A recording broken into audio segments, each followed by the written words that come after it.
یہ شاید بات انشاءاللہ، شاید نہیں، میں اللہ تعالیٰ کی رحمت پہ بھروسہ کر کے یہ کہتا ہوں کہ میری تو زندگی گزری ہے انٹرفیتھ کی میٹنگوں میں، اب تو نہیں، یعنی اب تو کئی سال ہو گئے چھوڑے ہوئے مجھے۔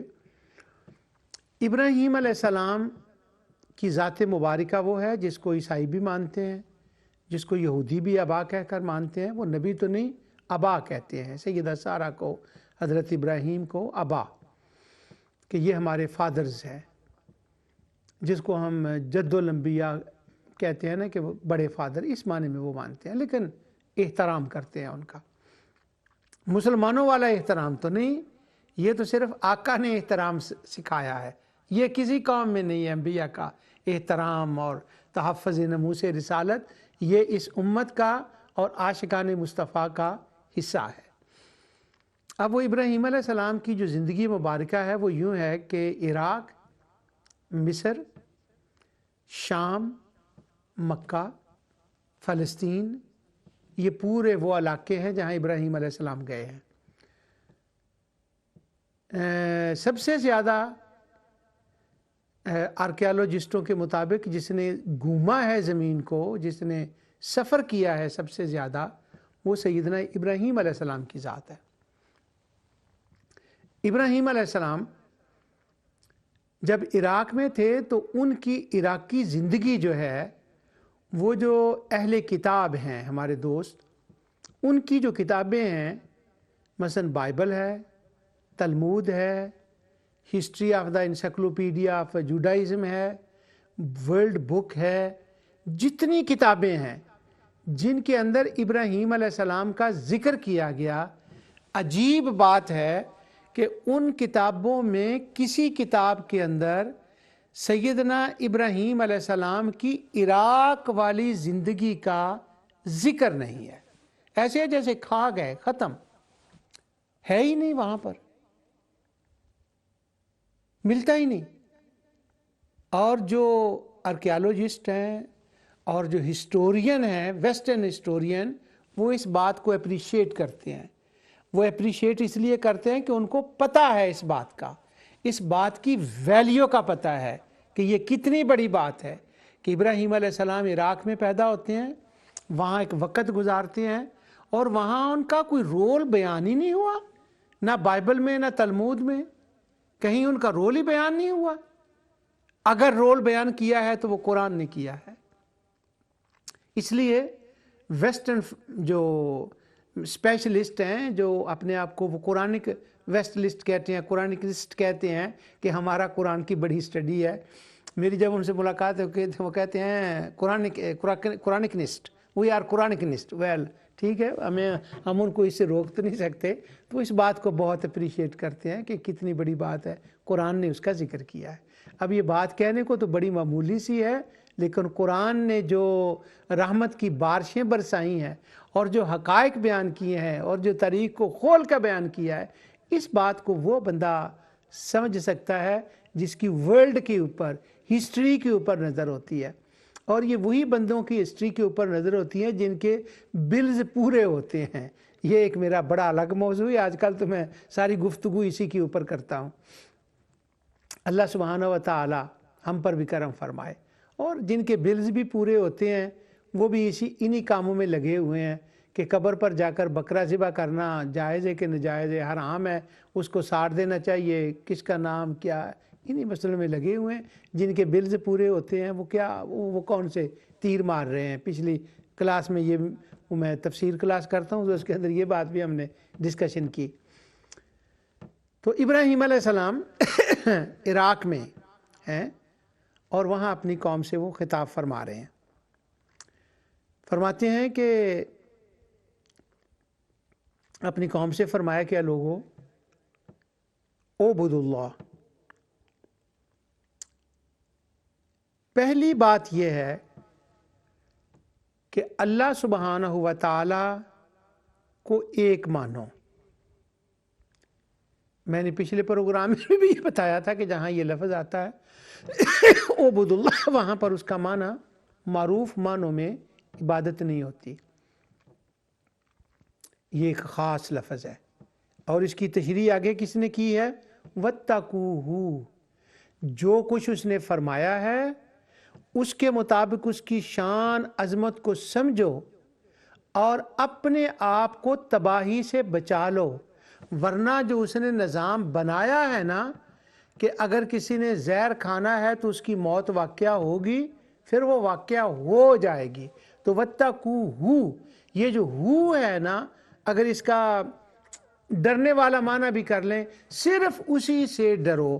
اب عبد اللہ کے ساتھ وَاتَّقُوهُ کی کنیکشن تب بنے گا کہ جب یہ ترجمہ کیا جائے کہ اللہ کو ایک مانو اور اسی کی اطاعت کرو جو اس نے فرمایا ہے، اسی سے ہی، اور وہی سزا دینے والا، وہی جزا دینے والا ہے، اور اس کی طرف دھیان کرو۔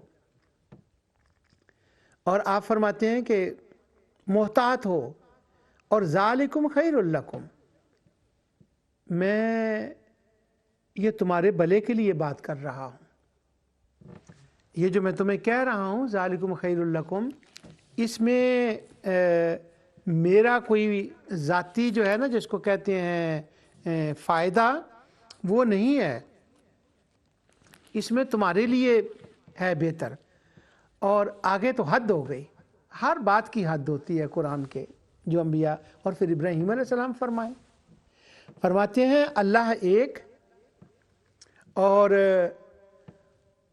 اسی کے احکام کو مانو اور اس کی خلاف ورزی نہ کرو تاکہ تمہیں کوئی نقصان نہ ہو، اور میں تمہاری بہتری کے لیے کہہ رہا ہوں۔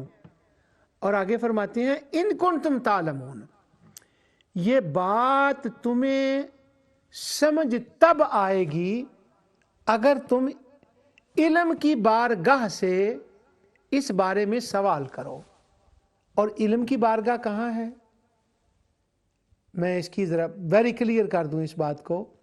ایک علم کی بارگاہ ہوتی ہے جامعات میں، یہاں وہ نہیں کہا جا رہا، یہاں یہ فرمایا جا رہا ہے کہ علم کی بارگاہ وہ ہے جہاں سے تمہیں کچھ معلومات ملیں، اور وہ معلومات کیا ہیں؟ تم ذرا اپنے آپ کو دیکھ لو، اس کے ہونے کے دلائل، اس کے ایک ہونے کے دلائل سماوی ہیں، ارضی ہیں، انفسی ہیں۔ اگر تم غور و فکر کرو تم اس نتیجے پر پہنچ جاؤ گے۔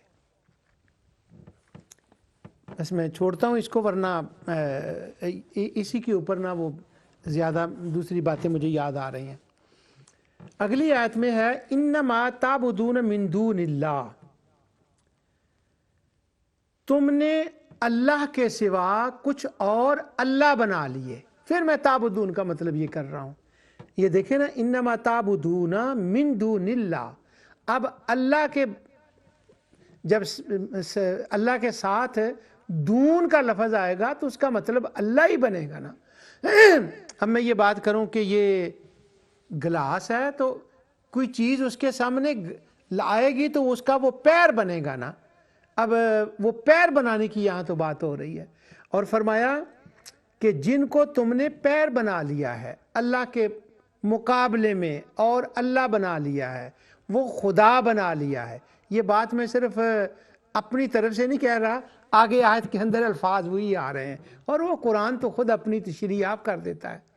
یعنی یہ تو وہ ڈاکٹر جیفری نے بھی وہ کہا ہے نا، اس نے کتاب لکھی ہے فارن ووکیبلری ان دا قرآن۔ کیا بات ہے، فارن ووکیبلری ان دا قرآن، کہ جو دوسری زبانوں کے قرآن کے اندر الفاظ آئے ہیں تو وہ دوسری زبانوں کے، مگر قرآن نے کمال یہ کیا ہے کہ جہاں جن کو معرب ہم کہتے ہیں نا کہ دوسری زبانوں کے الفاظ آئے ہیں، تو وہ کہتا ہے ووکیبلری ان دا قرآن کے اندر کہ جو دوسری زبانوں کے الفاظ آئے ہیں نا، قرآن نے ادھار نہیں رکھا، جہاں وہ لفظ استعمال کیا ہے اس کے ساتھ، یا اگر 3-4 جگہ پر وہ لفظ آیا ہو تو ان میں سے کسی نہ کسی مقام پر اس لفظ کا وہ ترجمہ، وہ معنی بیان کر دیا ہے جو ہزاروں سال پہلے بولی جانے والی زبان کے اندر اس کا مفہوم، اس کا معنی، جو اس کا منشا مراد ہوتی تھی، قرآن نے اس کو بیان کر دیا۔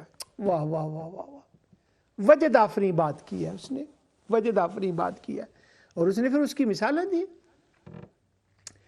تو اگر فارن لینگویج کے ورڈ ہوں، قرآن ان کے معنی کو بیان کر دیتا ہے، تو یہ کیسے ہو سکتا ہے کہ قرآن اپنا لفظ خود بیان کرے عربی کا اور اس کا معنی وہ وہاں بیان نہ کرے؟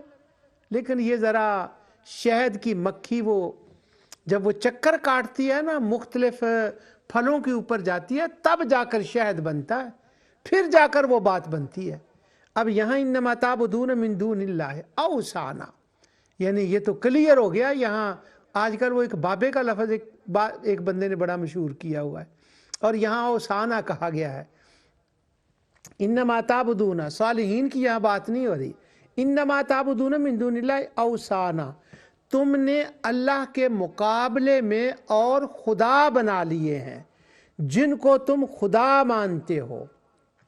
اچھا، اب یہ جو ہے نا کہ اس کے مقابلے میں تم نے خدا بنا لیے ہیں، آگے ہے وَتَخْلُقُونَ اِفْکًا۔ اس کا جو ترجمہ میرے سامنے ہے نا، اس کا مطلب لکھا ہے اور جھوٹی باتیں دل سے گڑھ لیتے ہو۔ چلے، ہمیں اس سے کچھ فرق نہیں ہے اس ترجمے سے، لیکن میں بات کو کچھ اور الفاظ کے ساتھ کھولتا ہوں۔